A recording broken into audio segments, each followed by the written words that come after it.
Oh boy.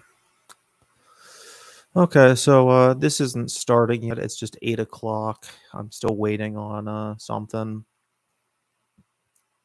Uh, that's that.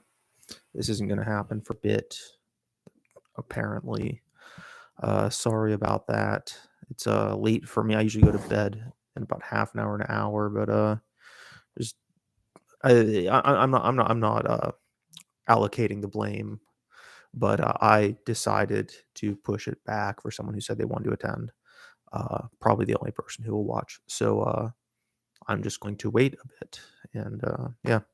So when the actual recording is uploaded, I'm going to do two things. I think it's all going to automatically show up on YouTube, but I'm going to natively record the video and audio. And then I'm only going to record once it actually starts. And then I'll put a timestamp in the video. So I just got a text, so I'll see what's up.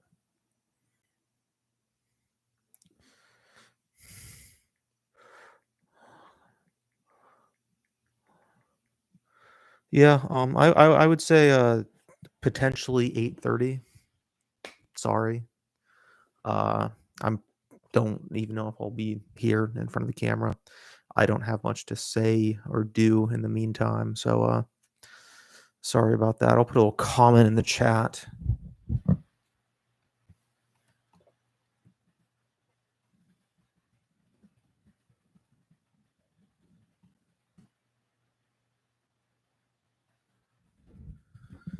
And I don't know how long it'll be in written text in a Google Doc. It wound up being about 12 pages.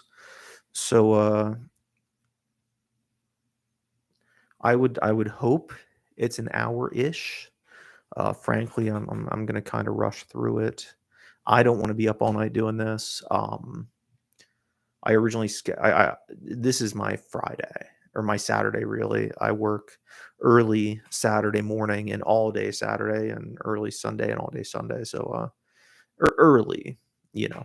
So I can't be up recording and doing all this like I am now, at least the way that I want to, with the clarity of mind. So I apologize for scheduling this on a Thursday and for being so late. That's just unfortunately how it worked out with my schedule and other people's schedules. So I appreciate the patience. And if you want to go to bed because you work, I'm recording this anyways. It's going to be uploaded. This isn't much of an event. You're missing nothing. So sorry about that.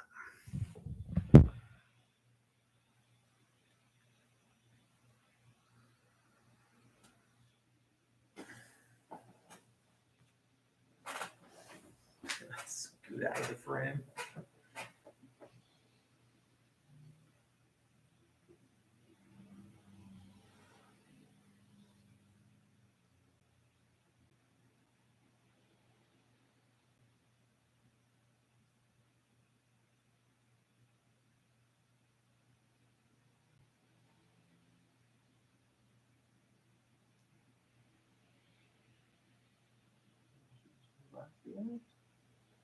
Laugh so hard to cry. That's the only laugh you get. What deal?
wants to be my friend?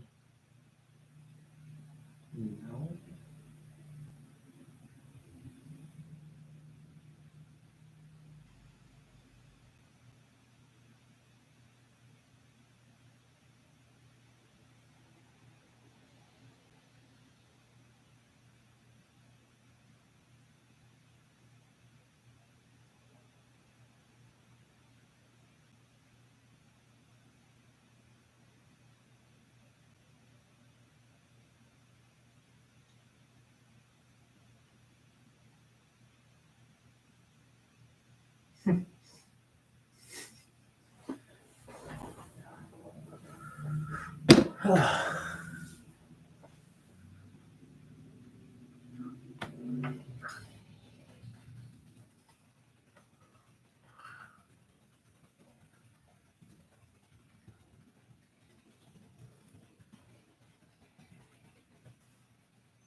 Can you hear me okay? I didn't it looks like the microphone. Cool. That works. Thank you.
So I guess there's some trouble with the link. I'm gonna try something here. Uh, Share. There we go. Copy video link.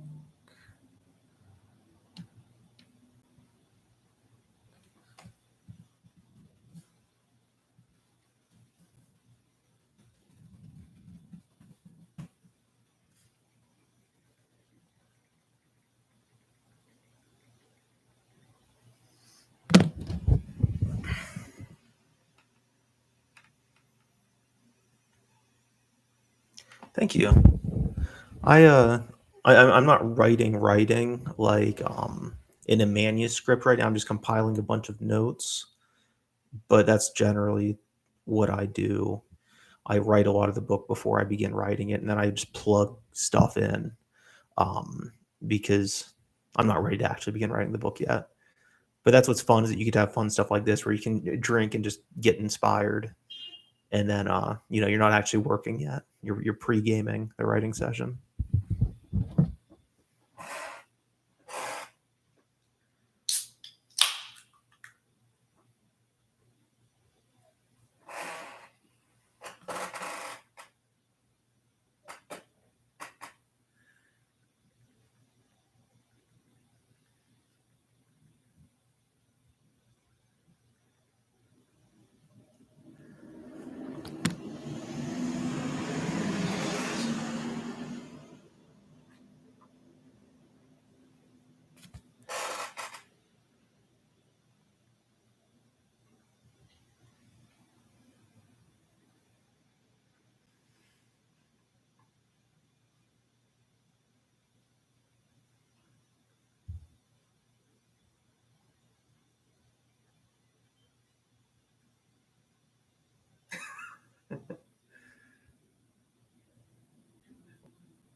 Okay, so I think I'm set to begin.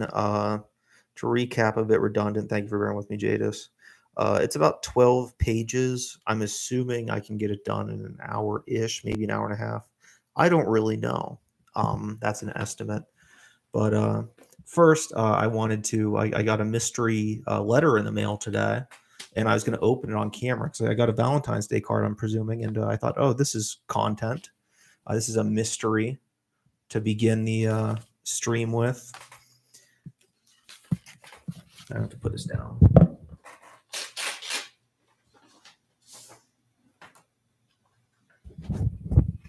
Yeah, it's a Valentine's Day card. It appears to have a dog on the front, and the inside oh wow, it unfolds into one picture, and it says for my weenie boy. It says love. Here, I'll get it. Love Sydney Sweeney, but it's the W's capitalized instead of the S. So it's like she's a weenie, like a dachshund. So that was very thoughtful. Thank you, Sydney. Uh, that was a real letter that I got in the mail from somebody else today. So yeah, this is not planned at all. I really just wanted to put together a collection, an assortment of threads, narrative threads I've been developing over years that relate to my work in progress. Because I'm not at a point now where I can share anything about it publicly. I don't know what I want to do with distribution. I think I know, but I'm not 100% sure. So I'm playing it safe until I'm certain. So I thought this would be a more fun thing. I don't really like going through old stuff. The moment I'm done writing something, I'm basically done with it. I don't even like editing anymore. So this is my first time reading this stuff in a very long time, some of it. And it's from different years. I'll try to recall a year for each one as I go through it. And the reading, there's hair all over my microphone. I apologize. Um, the reading will be bookended by quotes by Nietzsche, because that is a fundamental figure of the narrative of the work in progress. So the first one is, again, Friedrich Nietzsche. And I think this is one of the most religious quotes of all time, which is one of the reasons that it fascinates me so much. Or it's an early sign of his mental deterioration. It depends on, I guess, it's a litmus test on if you're an atheist or not, how you feel about it. But he said, and those who were seen dancing were thought to be insane by those who could not hear the music. And the first thing I'm going to read is from my book, Young Adulterer. I didn't write the name of the books. I'm struggling to remember what they're called. Oh, yeah, I want to see your message real quick, though, Jadis. That's really cool. We'll have to talk about that sometime. Yeah, I'm gonna ignore the chat the rest of this until I get to that next Nietzsche quote, just to fucking power through this. Sorry for my language, but yes, this next one's from Young Adulterer. I wrote that in 2016.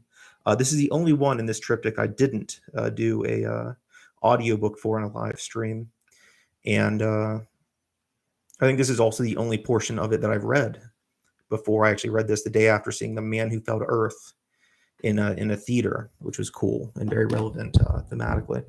So anyhow, uh, I'm a 23-year-old man and can hardly dress myself. I can pick crumpled up articles of clothing up off the floor and throw them on as well as anybody. But the laws enforced by fashion police are braille to me. Fashion is an equation I can't solve for. Did everyone else's parents sit them down after high school and explain all the unwritten rules of fashion? Lots of repetition, young Todd. Is there an annual magazine of all acceptable clothing that I forgot to subscribe to? Were we emailed after graduation explaining how to dress as the owner of a high school diploma? Seriously, this is a possibility I've considered. I never checked my gosh damn email. At some point, I tripped over the thin line between the ages considered acceptable to wear graphic t-shirts and the era of flannel and collared shirts. I always get compliments on whatever movie I'm repping on the front of my shirt, but I never cease to feel condescended to. Like, oh, you're wearing that? That's cute. I'm a walking advertisement. I never wear clothing with visible branding, and yet I allow myself to advertise for my interests. Scorsese isn't getting paid for my taxi driver shirt, so who is? Just another clothing company making assembly lines out of foreign children. So here I am staring at a wall of semi-formal shirts as though it's a memorial for veterans of war. The fact I'm standing here at all is a strike to the ego, considering I just clocked out 5 minutes ago as an employee. And here I am, entering stage right to the guise of dopey customer. I'm just waiting for one of my bosses to intercept my train of thought and inform me that the bras are this way, or some other endlessly witty dig. My attention keeps diverting to the reflecting security camera hanging from the ceiling. It's one of those semicircular ones that look like it's made from the same liquid as a Terminator. See, that's one of the things they never tell you about narcissism. It's not always about getting high on the fumes of your own shit. Sometimes it's just an obsession with oneself, an insecurity even. I hate the image of myself, but can't help but look at it in every reflection I cross. How bad does my hair look? Does it look thin as it feels when I'm washing it in the shower? Does the beard cover my lack of chin? Like all great problems, it begins with denial. This damn dryer is shrinking all my clothes. They must be getting caught on something there because they keep tearing. I only look larger because they're tighter, which is because they shrunk in the dryer. It's an optical illusion. Sometimes it proceeds to damage control. I've gained weight, but not that much. There are chrome domes walking around who are my age. My hairline isn't that high. It's just a phase I'm going through, a 2-year phase. The truth is, I feel awful and I know it. I'm ashamed of myself, and yet I distract myself from my guilt by indulging the same decadence that put me in this state. You know that cliche about girls eating ice cream after a bad breakup? I feel like I'm getting dumped by my former self every day of my life, and the only thing qualified to fill the void in me is junk food. The worst part is, I can't even remember the last time I enjoyed eating. I'm only eating for survival, but this false sustenance will be the death of me. I just, I have these fears that I'm going to clock in for work, and an hour into my shift, I'll realize I'm starving. But I can't on the clock, so I'm stuck there like a castaway. Nothing is worse for hunger than boredom. This leads me to the question of what size to buy. Should I ever decide what false impression of style I should pursue? Do I play it safe and get a large to hide the curvatures I've built in the last 5 years? Or do I feign confidence in a medium? After all, this is from my high school reunion. It'll be the first time these people see me in half a decade. This is my comeback. God, I remember at Grandpa's funeral last year, there were teenagers, pimply-faced kids dressed nicer than me. They looked so comfortable in their skins as though they knew exactly what they wanted in life and were on course to get it. Fuck them and their bow ties. Matt was crying so hard I thought he might choke to death on his tears. I don't blame the kid. If Dad's whole side out of the state, his only surviving family is Mom and myself. I don't know what I was thinking, bringing Carly. We don't. So I forgot about that. We'd only been going out for a few weeks at this point, but she counseled me through the whole ordeal. Even though she never met my grandfather, she was such a supporting player in the event of his death to me that it felt rude not to invite her. She was as nervous about what to wear as I feel today. Bear in mind, she was not only attending a funeral, but also meeting my family for the first time. That's what I like about her the most. The girl has no art to her life. Some people are so composed, they're dressed up to sell you some impression of a person. With Carly, what you see is what you get. It's almost funny that with the gentrification of hipster culture, it's become popular to dress as obtuse as she does, but there isn't an ounce of irony or self-awareness in her. I don't think anyone that mattered could even get a decent look at her through the tears that night. I managed to remain stoic through the duration of the service and maintain whatever bullshit dignity seemed important back then. I socialized and cracked jokes with those in attendance, but the closer we came to leaving, the shakier my performance became. It was almost easy. Nothing about that day felt like it could be real, and I didn't have to deal with it like the one does real issues. This is just a shitty dream. It wasn't until Carly, Matt, my mother, and I paid our last respects that reality blindsided me. I was looking down this coffin, and inside was my grandfather. There was no body, not a corpse like in the movies. It was a human being. This human being had raised me alongside my parents and often stepped in when they were struggling. He practically financed my college education and taught me how to be a man. It was he who showed me how to change a tire on a car, how to use a riding lawnmower. He would no longer be home when I drove by. It'd be someone else, a stranger. If I called his number, I'd be disconnected. Worse yet, if I called it from my cell phone at that exact moment, it would just ring and ring ad infinitum. To this day, I have a voicemail phone I can listen to so that I'll never have to risk forgetting what his voice sounded like. All these things are racing through my mind, and all of a sudden I realize this is how it ends. This is the last time I'm going to see my grandfather. I lost it. My defenses were lowered, and I hadn't the strength to fight the tears back. I raced out to the parlor, now empty as extended family and friends of friends had already went back to their unaffected lives. It's hard not to hold that against them. They could see death, they could sympathize with our loss, but they couldn't feel it. Oh, sorry. They wouldn't have to wake up with the fact of it every day of their lives from that day forward. I was too self-involved to hear the footsteps, so when Carly hugged me, I was shocked and frightened in that primitive way when one feels endangered. As she wraps her arms around my waist tight enough to successfully perform the Heimlich maneuver, I could feel her tiny form trembling against me. Or yet I could hear her sobbing. Here she was crying at the funeral of a man she had never met because she saw what his death meant to me. I don't know how long we stood in that spot. Time is this odd way of standing still when you're short-circuited like that. Eventually, we wore ourselves out, and we were still cradling each other. I rock back and forth sometimes. I can't help it. I'm not even aware of it until I'm in the swing of it. Apparently, this is one of those times because Carly asked if I was trying to dance with her. Sure, I said, somehow managing to smile, as she took a step to the side and then another step, taking one of my hands into her own and placing the other on her side. I followed suit, especially since I never learned how to dance. I even to prom once, spent the whole dang thing sitting at the table. I took a girl named Ione that year. I'll take a moment to say I never learned how to pronounce that name. That's the name of the actress who played Diane Court in the movie Say Anything. And I've read it, never said it though. We went as friends, but it felt like a step towards our seemingly inevitable relationship. After a few hours on the sideline, she took me by the hand, practically dragging me into the crowd. An EDM rendition of Graduation by Vitamin C was playing. I felt like one of the cattle waiting for the slaughter of graduation with backs pressing up against mine, straight elbows bumping into my ribs. She writhed and tousled her hair like a model, but my limbs were locked in place. I was a tin man without his lube. I'm not going to pretend to shout because of, volume and neighbors and shit. What's wrong? She shouted over the music. I can't stand this music, I said, which was partially true in the sense that the song playing was hot trash. I never had to mention at any point prior to this moment that I was about as qualified for the dance floor as I was to tour the Yukon. Neither can I. I'm just trying to have a good time. It took me years to truly understand what she meant by that. Coaxing Carly and acknowledging me in that desperate boyfriend way takes me back to that prom and takes me back into Ione's shoes. Well, she left her shoes on the table, but you feel me. Life is a dance of fools, but at the end of the day, your options are dance or die. Sure, if you want to be a douche and get technical about it, you'll die either way, but you can live on the outskirts of society, watching others with derision to disguise your own latent insecurity, or say fuck it and have a good time. We spent the rest of the night at the table, watching the cycle of slow dance ballads and fist-pumping bangers like a time-lapse of night and day. She's probably bored out of her mind, but the fact that she touched my hand at all meant the world to me. Thank God everybody left, or else we'd look like a couple of assholes, I said to Carly, remembering where we were. She nearly doubled over with laughter, spraying phlegmy spit and arrow nets like Spider-Man's web slings. One of the easiest ways to tell an inexperienced, young, or just bad writer is characters overreacting to jokes. I've noticed that. That's one of my biggest red flags in a book is when somebody says something mildly funny and a character is like laughing like they're gonna fucking die, like they're just watching like a Louis C.K. set or something. I just had to interject that because that's one of my biggest pet peeves in writing, and I committed it back then. We followed Mom and Matt from the funeral home back to Grandpa's house to spend one last night like we used to as kids. He owned the estate since before my mother was born, and it was a third home to me as a child.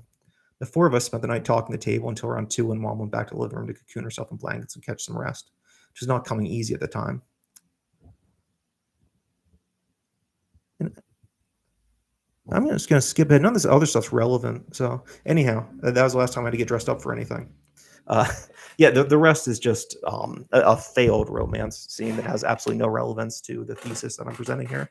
So I'm going to be back in a moment. I'm drinking. I have to pee. I hydrated like crazy for it.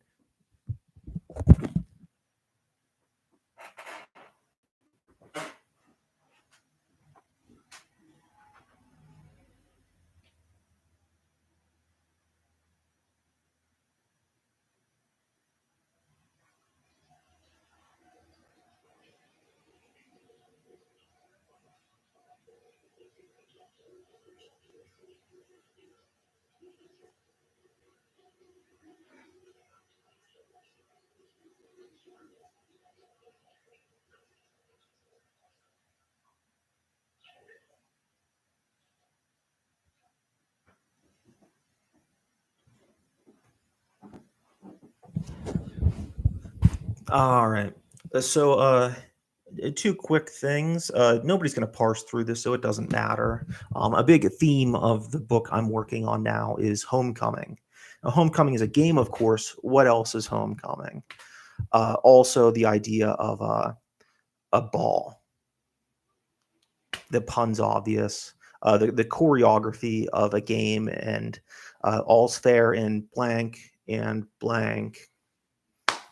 So that's most of the thesis here tonight.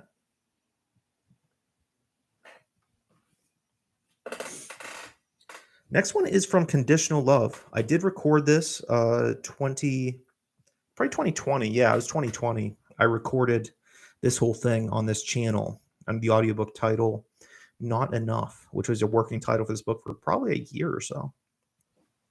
And yeah, so the book's from 2019. I started writing in 2018. That's all you need to know. My entire head was throbbing. The buzzing between my ears grew to a roar. It felt like it had been put in a vice that was tightening with each step I took towards the door. My legs felt like they were treading through mud up to my knees. I suddenly felt insatiably tired. I laid a palm to the door and held myself up with it as I fumbled for my keys with the other hand. I tried with the wrong key once, and then another, before realizing the door was unlocked still. This was the last time Matt would let me into the house. I practically fell through the door, stumbling in. I grabbed the balls of my knees, bent over, panting. The lights were off, and I couldn't see a fucking thing. This place was haunted with absence. A void had opened in its place and was drawing me into it. I thought I should have recovered my breath by that time. The thought crossed my mind, but each gasp was briefer than the last. My throat had closed, and I might as well have been trying to suck air through a straw. I doubled over, landing hard on my shoulder. This was written in 2019. I just like to repeat. Uh, I saw it. I was like, "What the fuck?" I knew it should have hurt, but my body was numb to it, like being drunk. Come morning, it would be bruised. The room was spinning. I was right at the center of it. The speed of oscillation pinned me to the ground. I was carried in the womb of a mother, swept up into a tornado. I was dirty laundry spinning around in the wash. I reached out with my hand, but I knew not for what. Then I fished into my pocket to pull out my phone. I swiped past the lock screen and pulled up a video. Say it again, Maddie, I could hear Ione saying off camera. What do you say? Maddie was in a high chair, looking right into the camera. Dada, Maddie shouted in a squeaky voice, slamming her hands flat on the tray at the front of her chair. I played the video on repeat until the rest of the room came to a standstill. So that's almost the first half, almost. And I have a little interlude written out here, a drunken rant that I wrote while sober for myself, so I wouldn't go too far off the rails. Just some fun facts, because we like to hold people accountable for their actions, and I just thought some of this was kind of interesting. I don't know, just kind of weird. David Bowie said in an interview that he believed in fascism and that Adolf Hitler was one of the first rock stars. Groupie Lori Maddox, aged 14 at the time, said she lost her virginity to Bowie. Ozzy Osbourne also said in an interview that he's inspired by Hitler. Edgar Allan Poe married his first cousin, Virginia Eliza Clem Poe, when he was 27, and she was a whole 13 years old. French philosopher Michael Foucault was an alleged bed of files who abused prepubescent boys. Reportedly, per Guy Sorman, boys between the ages of approximately 8 to 10 years old he was into. If I got into Led Zeppelin, I'd be here all night. Brian Smith, the driver who hit Stephen King in the infamous auto accident, was found dead on Stephen King's birthday. That's weird. Stephen King also famously wrote about a corgi of children in his book It, which is strange. Charles Dodgson, better known as Lewis Carroll, allegedly wrote Alice's Adventures in Wonderland and Through the Looking Glass in an effort to groom Alice Liddell, who I believe he babysat and asked her parents to marry her when she was still at a very young age. This is going off memory from a hard copy I have that isn't at my apartment. I did a surface level pseudo research Googling it, but didn't find any confirmation bias there immediately. And I apologize. This whole thing is the joke of my appearance is much funnier without the glasses, but unfortunately I would be blind if I wasn't wearing them. But I do think aesthetically is much funnier without the glasses. Anyhow, if you take the first letter of Lewis Carroll's poem, A Beach Beneath the Sunny Sky, at the end of Through the Looking Glass, it spells out Alice Liddell's full name. He also liked taking portraits of children. It's interesting. Then you have Bill Cosby, R. Kelly, Roman Polanski. We like to talk about Woody Allen and definitely questionable choices there. That's undeniable, whether how you believe all of it, at least some of it's true. We don't really talk about this stuff with Mia Farrow. She has some interesting allegations as well I would like to see addressed. Bernie Sanders wrote an essay in 1972 titled Man and Woman. You can read it to this day, in which he asserts that a woman, quote unquote, fantasized about being raped by 3 men simultaneously. And 1972 was a long time ago, but considering his praise for not changing his views, despite them being continuously disproven over his long career, one has to wonder if he's changed that view. Current President Joe Biden was accused of sexually assaulting Tara Reid, not the actress, in the Capitol Hill office building in 1993. Allegedly, if you watch the video available online, and also according to this very child's own TikTok videos, current President Joe Biden allegedly pinched a female child's nipple on camera, which is very strange because if it didn't happen, there's not many people who have video footage of it allegedly happening. In this final one here, the really the coup de grace, director David Lynch was asked in a Q&A if he had any concerns about information coming out about his conduct, to which he responded, "Stay tuned." All right, so this next one here is from a scrapped book. I wrote it when it was going to be a book and a web series or a movie. We're kind of working on it back when I was in college, and basically the group of friends broke up for a bit, and I had this manuscript I was sitting on because it wasn't my idea wholly, and I couldn't really release it for years for that reason because it wasn't totally mine. But then things changed, so now I am able to have it on my website. And the book I'm writing now, one character particularly, is one of the central 6 or 7 characters, top 10 characters in the book. Very important thematically. In many ways, the book is a spiritual sequel to this one, which I actually had an actual sequel planned out for and outlined. I began writing it, but when things fell through, I had to scrap that.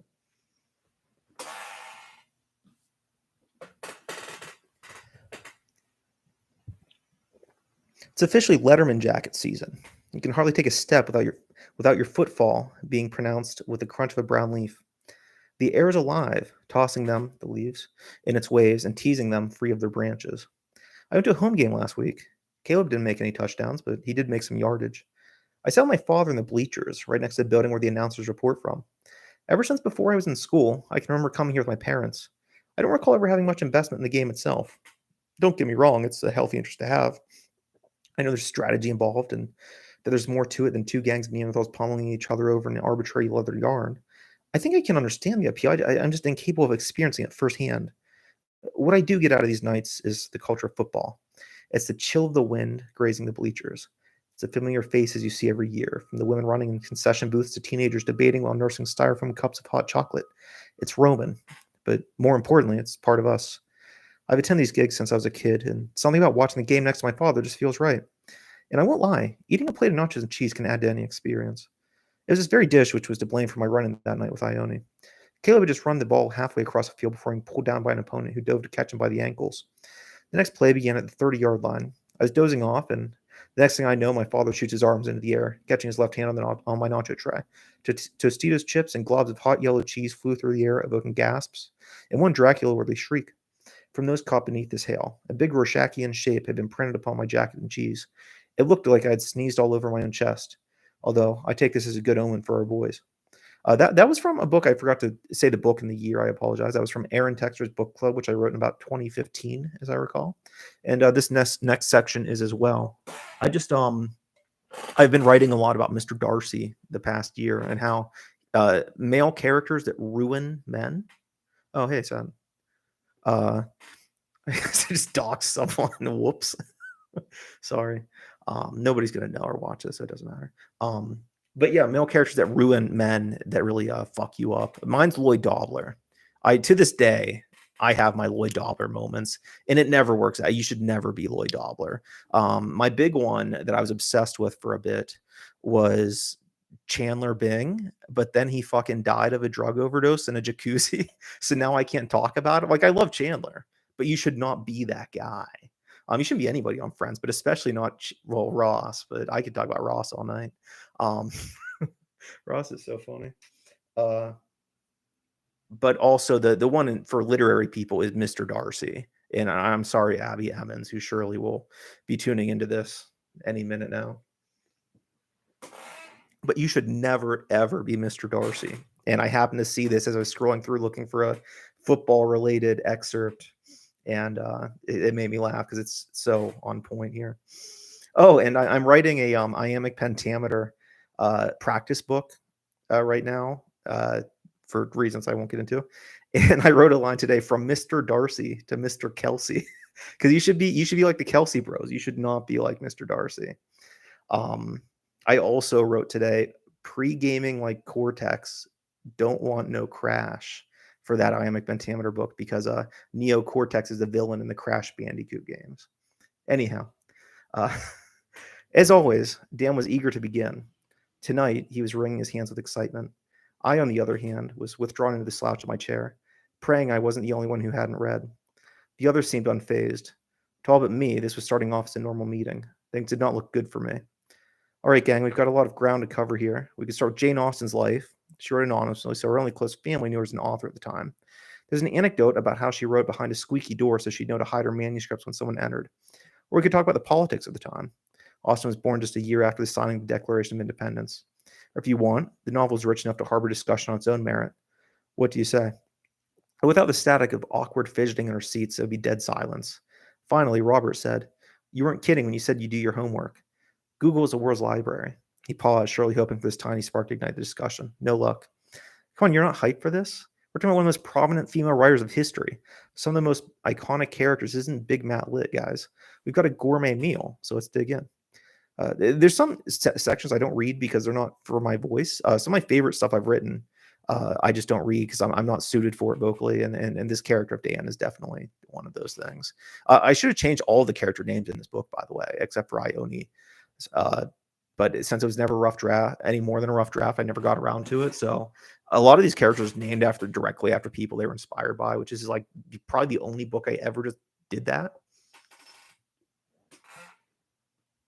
I don't really write about my own life.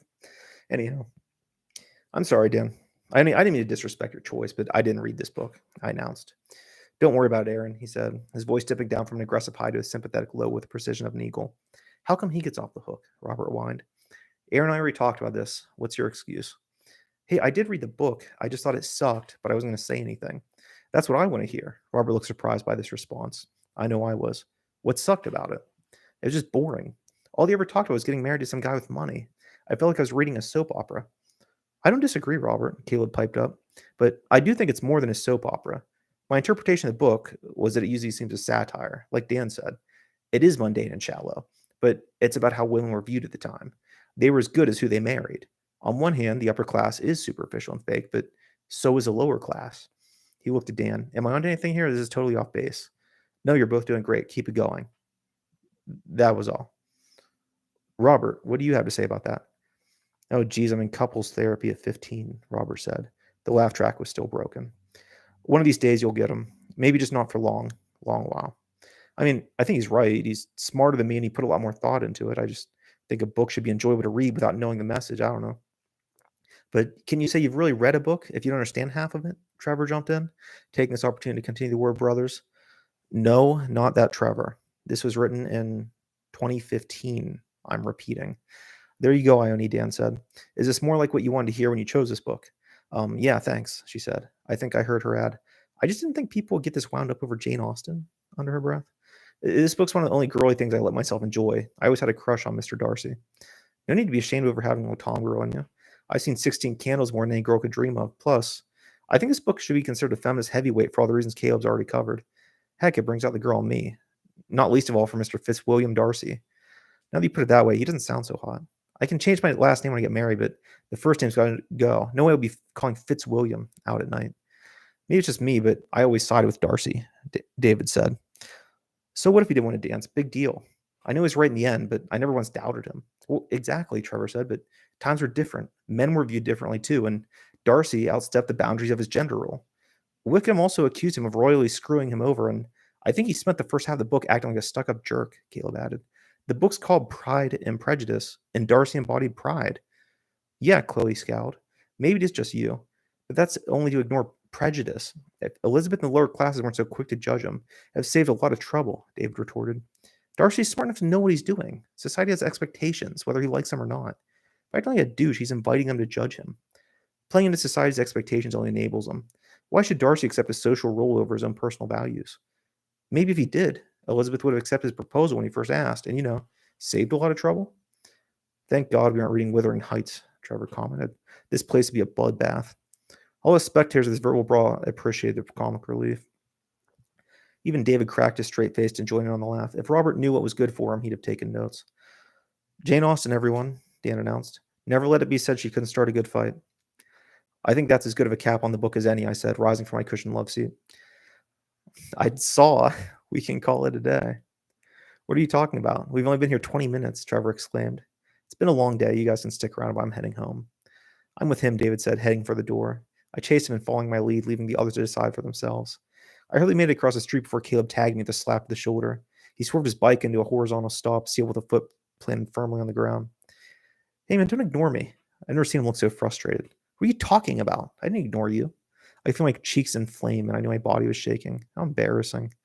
Unlike some, I can't handle conflict. I've been calling for you. You didn't even turn around. Sorry, I didn't hear you. What's wrong with you? I've never seen you act like this before. It's just family trouble. The scene in there hit too close to home. Well, I'm sorry. He pivoted on his seat to put both hands on my shoulders. He looked at me in the eyes. His gaze was too strong for me to match, so my attention darted from one corner of my vision to another, and then was returning his stare. I blinked like I was looking into the sun, and then we kissed. No, they didn't kiss. But we're here for you. You're doing a good thing here. Don't turn your back on us. You're not that person back there, are you? Hello? Is Aaron in there?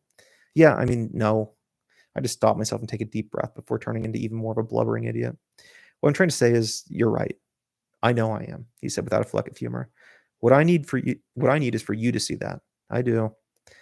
Good. Now I just need 2 more things before I let you go home and saw one out to the Smiths. Yeah? First, I need a date and time for next meeting. Okay. 6, 2 weeks from today. What else? I need you to bring your A game to that meeting. This book's no naked lunch. Get it read and form some thoughts. No spark notes bullshit. I'm going to go back and tell the team our game plan unless you want it to be a date. Don't take it too hard, but I'll pass. Thought so. He kicked his bike into gear and sped off like a street vigilante, the night coach, defender of the deflated. Stay golden, pony boy, he shouted behind him. I'm not sure how I took this pep talk.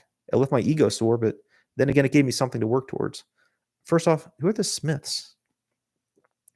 This next one,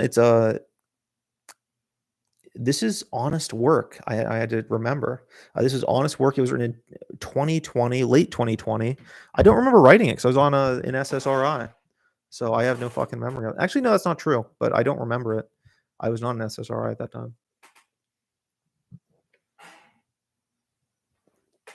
And I apologize, Michelle P, if you're even here still.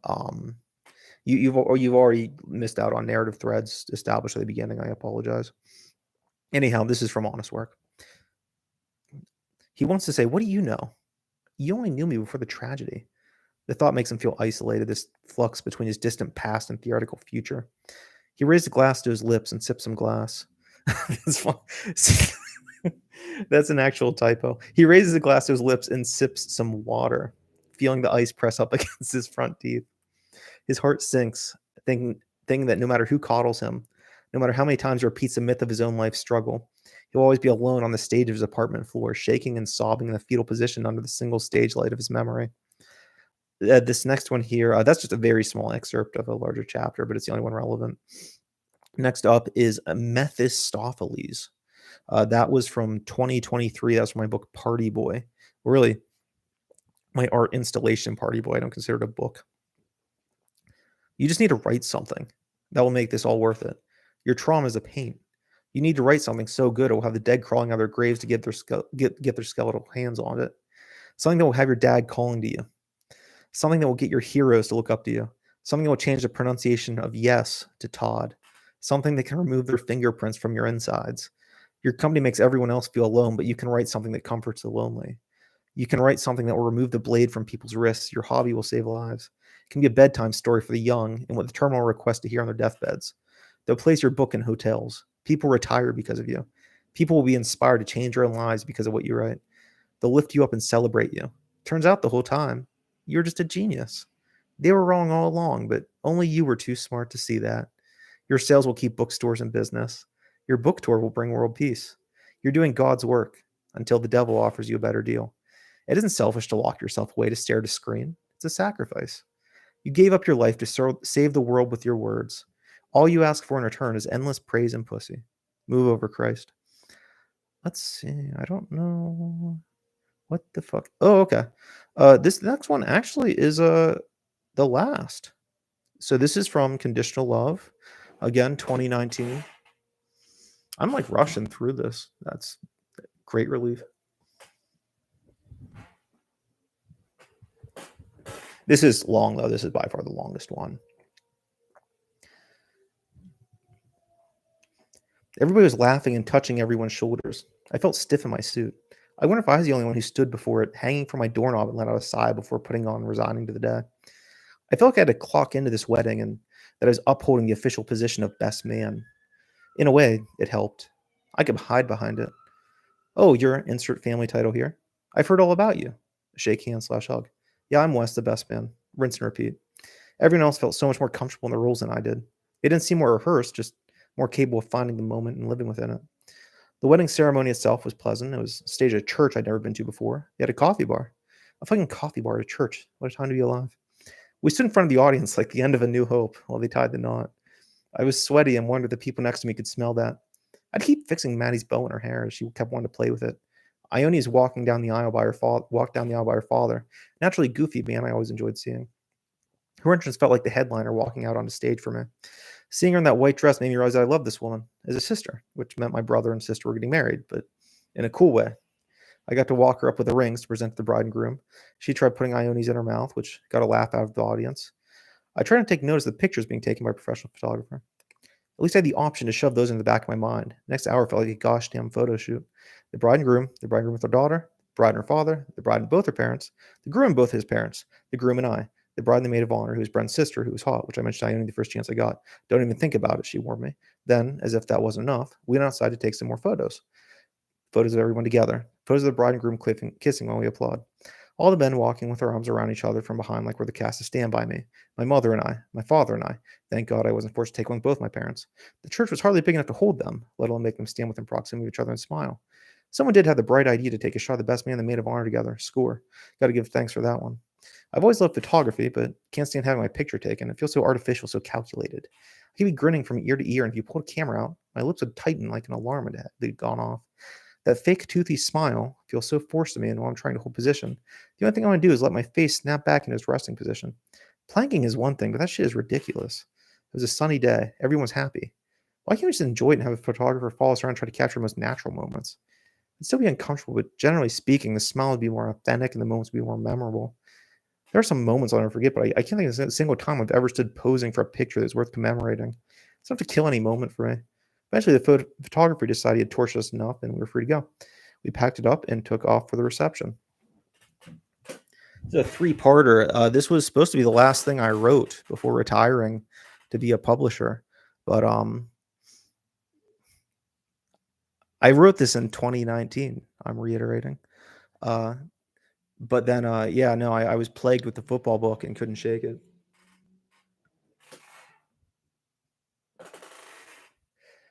After the party was the after party. What more can I say? The bride shoved a piece of cake in the groom's face, and we all laughed like it was the first time we've ever seen it. The DJ plays a few songs you all know and expect, whether we love them or not. On that note, I don't really know why we even need to employ a DJ. Why not just organize a playlist, hook a laptop up, and press play?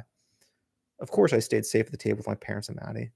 Fortunately, there were some strangers there to distract mom and dad so they didn't have to tolerate each other, plus food to distract them. Dad got up for a bit and rocked Maddie back and forth. Someone got a really great photo of it that's hanging on my fridge next to a picture of Matt and I when we were kids, freshly hosed off from playing in the mud. Of course, eventually came the best man's turn to take the mic. I walked up to it, feeling all eyes on me. I tried to keep my back straight and walk like I either didn't notice or couldn't care less. I grabbed the mic with one hand and mouthed the words, "Is this thing on?" Some people shouted back that they couldn't hear. They didn't seem to pick up on the joke. "Sorry," I said. "Had to fix the Michael." That got a chuckle or two, but mostly polite smiles. I've been getting a lot of speeches lately in class. The thing is, they're all about me. And we're here to celebrate Ione and Brendan. But right now, mostly Brendan, because brides don't have best mans. Brendan has every right to hate me. If I was him, I'd be walking around with my head on a stick, using like a staff, but my head being the real me's head, you know? What I'm saying is that Brendan's raising my child. Wouldn't it be kind of crazy but funny if somebody didn't know that and we all just heard this gasp of shock? Or if nobody knew that and this was a big reveal? Anyhow, I shrugged. I think that'd be funny. Brendan could have turned away from Ione when she turned up pregnant. Shit, who wouldn't? No offense to Bride, who's a total steal. Brendan isn't just anybody, though. He took what most would see as a misfortune and used it as an opportunity to grow. Not just himself, but to help those around him grow. Let's be real, he was always more fit to be a father than I was. I still get jealous about it. He's in every way more deserving of a daughter like Maddie than I am, and if she turns out to be normal one anyway, he'll be the one to thank. I mean, I only two, but you know what I mean. When we were in the hospital, there was a short fright. Maddie wasn't ready to come out in the world, and she wasn't quite fully cooked. I wasn't even ready to meet her, but Brendan was one of the people who got me through it. On my best days as a father, I'm imitating him. Somehow, he took the title of cuckold and found a way to wear it with dignity. He takes responsibility for my actions every day, both past and present. He's my buddy cop when it comes to parenting, and I'm a better person for knowing him. I always wanted a brother, but it turns out what I got was more of a sister. When I'm hanging out on Brendan's porch, I feel that he is that brother. If there's anybody in this world deserving to share life with Ione, it's probably Hugh Jackman, but Brendan's a pretty close second. I stepped away from the mic to applause. Brendan intercepted me on my way back to the table with a hug, patting my back. "You're a dick, you know that," he whispered in my ear. "But I love you, man." A little corny. It's the worst thing about going back through old writing, the lack of subtlety. My hand felt crude, lying upon the tabletop, as though if I lifted it, I'd see that I've left a stain, some dark smear upon white fabric. I felt the obligation to move it, but not the ambition. The music was faint in the back of my mind. My father was outside, smoking with a clique of other dads. He looked comfortable in his suit, although I could tell he was anxious to frequent the open bar. There were still crumbs on my plate, some morsels of bread and a thin film of gravy I couldn't manage to scrape off with the side of my fork. My mom was bouncing Maddie on her lap. Her hair was straightened and dyed. I could tell that her face was made up, but I couldn't identify the changes. I was simply aware that her face appeared more painted than normal. She didn't look desperate or artificial, though. It was just something I recognized as her son. I could smell her perfume. My suit was slung over the chair, and I was tempted to keep unbuttoning my shirt. We started kissing. No, they didn't. The collar was already loosened, and so were the pipes in my throat. No matter how much I try a shirt on before I needed to wear it, come the day of, that cord would be pinching my throat shut. If my throat looked how it felt, I'd have looked like I was just assaulted. Occasionally, someone migrated over and complimented my speech. They'd say I was funny and should consider stand-up. I'm thinking about teaching, I'd tell them, and they would nod amiably. The reception was inside a barn. The ceiling was high, and there were 2 stories. We were on the second. The bar was downstairs, and I imagined this is where my father would be found for the rest of the night.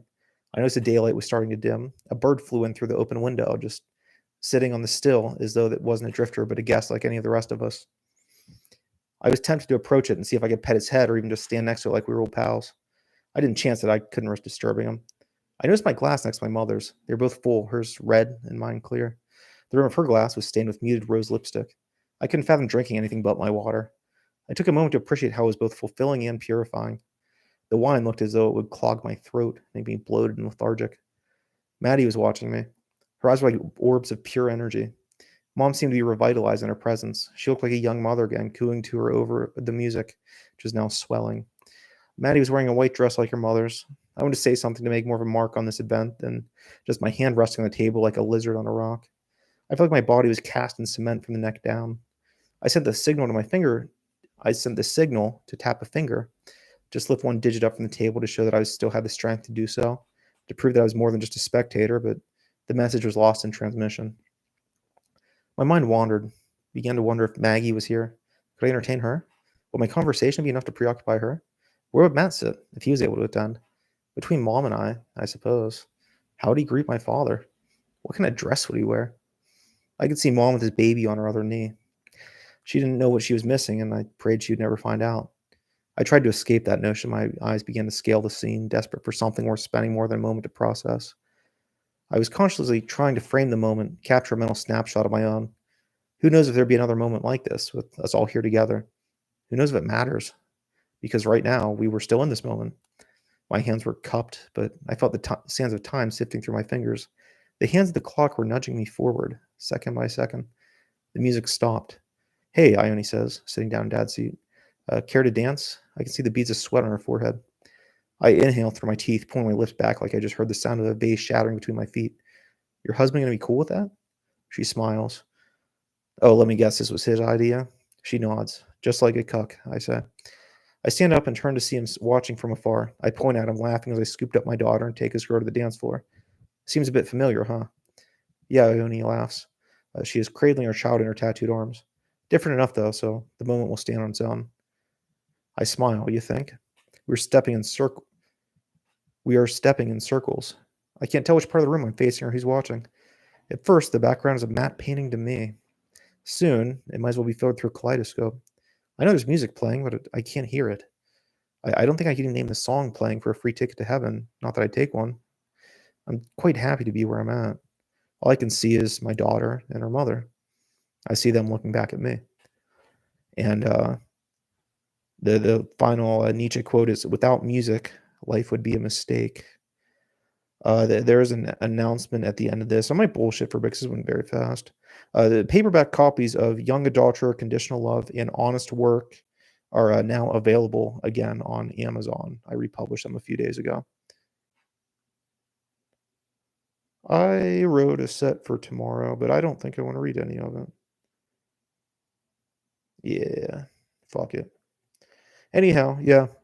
So those were 3 time travel books, and the beginning and end of the loop. It begins with the funeral, which was written about Wes Craven and David Bowie and Gene Wilder passing away, which they did in 2016.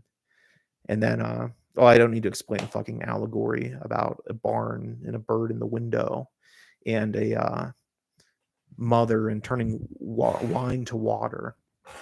But it did hit me today that those 3 books are a retelling of Portrait of the Artist as a Young Man, but the opposite theme. Instead of a guy who wants to be religious that becomes an artist instead, it's someone who wants to be an artist but accidentally becomes religious. Uh, but I started working on the football book about a week after writing that final section. So many of those themes are directly extended into the football book. When I see the other things as the books written between Conditional Love and 2019 in this current work in progress as just exercises, just getting reps in before I write the real thing. And so I thought it'd be fun to go back through some through lines that don't directly tie in with the football book, but build up to it. And I guess that's it. So I'm gonna leave now. So thank you for watching. If you watched, if you're still awake, I'm sorry for wasting your time, and good night.